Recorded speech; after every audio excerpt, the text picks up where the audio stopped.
From Nutrient Ag Solutions, I'm Senior Meteorologist Andrew Pritchard with your weather story for Monday, December 2nd, 2024. Hope it was a happy and healthy Thanksgiving weekend for you. Safe travels if you were on the road. A couple near-term weather risks to talk about. If you're in the west, we've got some areas of dense fog and some freezing fog across parts of California, Nevada, up into the Pacific Northwest. High wind warnings across northwestern Montana. And we still have lake effect snow going on across parts of the Great Lakes where we have winter storm warnings, winter weather advisories, also some freezing fog advisories in effect. And then we also have a freeze warning in effect across parts of southern Georgia into northern Florida. We've got some flurries moving through the Cornbelt today. We'll have another shot of flurries coming through midweek along with some cold and windy conditions. We also have some scattered storms across portions of the southern U.S. And yes, as I just mentioned, windy and cold midweek with another front coming through portions of the Cornbelt. Again, your hazards map right now, high wind warnings in portions of northwestern Montana, dense fog advisories across the Pacific Northwest with some patchy freezing fog advisories where those temperatures are a bit below freezing, could cause some slick roadways. You can also see that fog accumulating on the trees in a rather photogenic fashion at times, and that heavy snow continues across portions of the Great Lakes.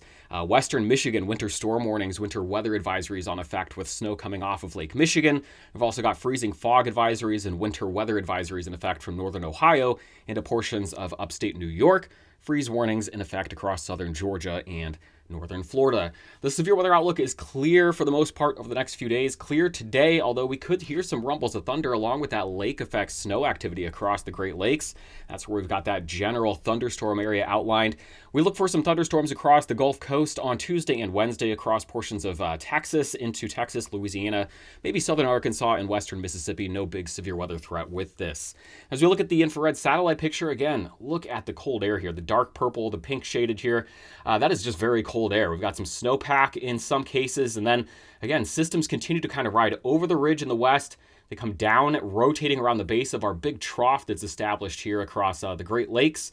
And again, we just see these little clipper systems coming in. They bring a reinforcing shot of some cold air. They can at times bring gusty winds and then also bringing some flurries as well. So flurries moving into parts of the central and eastern Corn Belt today. I'll look for those flurries out my window here in Champaign, Illinois as we get toward midday into the early afternoon. Another disturbance coming in here that's going to wrap up midweek, bringing another shot of cold air, some windy conditions, and maybe some flurries as well across parts of the north. So here's the radar again as we get started Monday morning. The flurries across parts of western Illinois moving off to the southeast. Flurries spread out across parts of the Great Lakes in the northeast, and then some corridors of heavier snow at times from Great Lake influence there. And then the other area of precipitation you can find well off to the north, parts of the Dakotas. We'll look for some flurries to move in as we get toward later parts of the day as well. We could just animate this with the high-resolution NAM model precipitation through the next few days. Again, watching those flurries in the mid-Mississippi Valley early this morning. That continues off to the south and east. This is Monday evening now, those flurries down into the Ohio River Valley. Lake effect snow continuing across the Great Lakes. And then it's not until we get into really Tuesday afternoon and evening that we'll look for the shower and thunderstorm activity to begin to ramp up across parts of coastal Texas, eventually making its way into parts of the southern delta here as we get into Wednesday. The next area of low pressure comes diving out of Canada into the Great Lakes as we get into Tuesday night and Wednesday as well. This is what it looks like as we wake up Wednesday morning. Some heavier snow moving through portions of the Great Lakes and those windy flurries then making their way into parts of the upper Midwest. So total precipitation over the next 48 hours, this takes us through midday Wednesday. Again, very light, nearly inconsequential precipitation across the mid-Mississippi Valley into the Ohio Valley from those snow flurries, and then, scattered amounts getting up to a half an inch, maybe a localized area seeing an inch in coastal Texas. Into central and eastern Texas, eventually that precipitation moves off to the east into parts of Arkansas, Louisiana, and Mississippi Wednesday night into early Thursday. So pretty quiet as far as precipitation goes to get the week started. That was, of course, expected. Total snow over the next 2 days. Again, very light, maybe a light coating in parts of Iowa, Missouri, Illinois, into the Ohio Valley with these flurries moving through, and then heavier accumulation in the Great Lakes, parts of the Northeast with that lake effect influence. Again, a lot of cold air just kind of rotating around the base of this trough. This is the pattern that we talked about last week before the holiday. Again, we got this big trough now with strong flow coming around the base of it with ridging high pressure off to the west. Clipper systems riding over the ridge, diving through the prairie into the Cornbelt. We just animate this over the next couple of days. Not a lot of change. Again, here's the flow, or the little wave that comes in, the very strong flow associated with that. This is Wednesday. This is the next area of low pressure that brings in heavier snow to parts of the Great Lakes, a shot of cold air, and some high winds to parts of the northern plains into the Midwest, Wednesday into Thursday. We'll take this into the weekend, really seeing the pattern continue to reinforce itself. Here's another shot of cold air and some flurries making its way in late week. This will be Friday, getting into December 6th and 7th and 8th through the weekend here. We'll then kind of watch a couple of troughs try to make their way in as we get into next week. We'll talk more about this in tomorrow morning's video, what we're looking at here, but kind of a reinforcement of the current pattern, but we'll have to watch for the location of this trough. How far west or east this trough is determines how much precipitation that we'll see across parts of the central and eastern Corn Belt, the southeast, into the mid-Atlantic. It'll also kind of determine where the axis of the coldest air is going to be as we get into next week as well. It looks like another shot of cold air coming into parts of the Corn Belt, the Great Lakes, and the Northeast. We'll talk about where that's going to be a little more in detail tomorrow morning. We'll also kind of recap the month of November. A shorter update today focused on the next few days, longer update tomorrow. Here's that little lobe of moisture that comes in here early to midweek, bringing those showers and storms as we get into Monday, Tuesday, Wednesday. Across the Gulf Coast, another shot of colder and drier air comes into the Corn Belt mid to late week. We get those flurries associated with each of these clippers that make their way through, so it is cold. There are chances for wintry vibes and flurries across the Corn Belt, but precipitation overall light through the next week. Watch for these showers and storms at times across the Gulf Coast as well. Localized heavy rain possible, but not a real significant severe weather risk with this. And then the other area of precipitation comes in late week. We get another, fetch of Pacific moisture, bringing some precipitation into parts of the Pacific Northwest and British Columbia as we get into the weekend. Now, just real quick, checking in on that severe weather risk across the South. Again, looking at instability here, not really anything to speak of on Monday.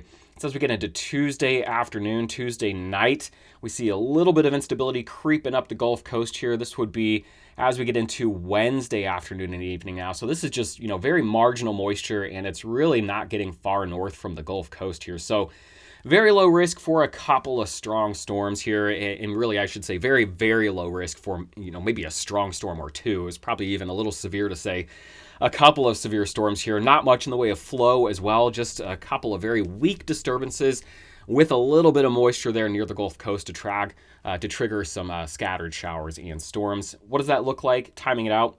Again, through the day Monday, quiet. As we get into Monday night, quiet. Tuesday, we start to see those scattered showers and storms in South Texas. And then it's as we get into Wednesday, we'll look for those showers and storms to make their way across eastern Texas, eventually into Arkansas, Louisiana, and western Mississippi Wednesday evening into Wednesday night. Total precipitation over the next 7 days. Again, rounds of showers and storms at times starting to stack up across the Gulf Coast, parts of East Texas through Louisiana into Mississippi and Alabama, anywhere from 1 to 3 inches, some locally higher amounts possible across parts of Louisiana there.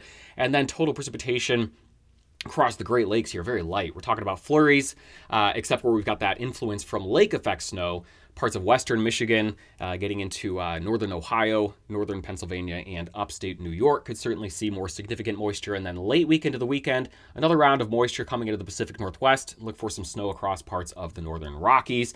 Those temperatures are going to be taking another tumble. This is your apparent temperature, so factoring in the winds. What does the temperature feel like? It's going to feel below zero for your highs today across parts of the northern plains. That is the complicated word that I'm looking for. I wanted to show you the shot of colder air that comes in here Wednesday. Well-timed with my arrival. I'll be in Sioux Falls Wednesday night into Thursday talking to the South Dakota Soybean Association. Midday Thursday, so welcoming me with some very cold air across parts of the northern plains here mid to late week. Those winds will be gusting as well at times. Again, these northwest flow clipper systems here this time of year bring us flurries, shot of cold air, and some blustery winds at times. So over the next 24 hours, winds gusting 20 to 30 miles per hour across the central plains. And then it's as we get into Wednesday and Thursday, associated with that area of low pressure and that next cold front that comes through, look for winds gusting 30 to 40 miles per hour, maybe up to 45 or 50 at times Wednesday into Thursday.